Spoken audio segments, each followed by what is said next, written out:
Имама-педофила осудили на 20 лет в Карагандинской области. Суд доказал, что мужчина неоднократно насиловал 14-летнюю девочку, жительницу села, где он работал муллой.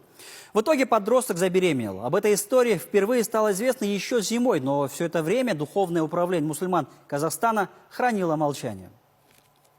Имам поселковый изнасиловал ребенка и даже аборт сделали.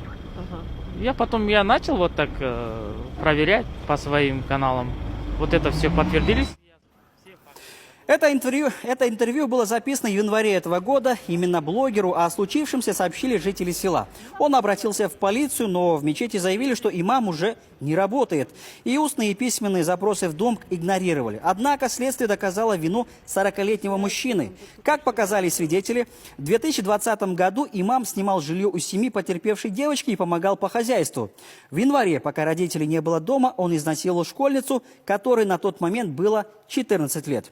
После он еще несколько раз вступал с ней в связь против ее воли. Поначалу родные, видимо, боялись позора, но после того, как встал вопрос о привлечении их к ответственности за сокрытие, дело дошло до суда.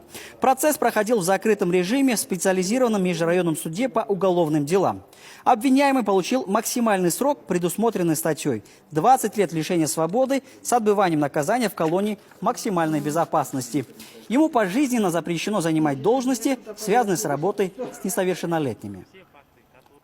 На момент совершения преступления он занимал должность муллы села. По делу не установлено отягчающих и смягчающих вину осужденного обстоятельств. При назначении наказания судом учтено, что осужденный является инвалидом с детства, также частично признал вину.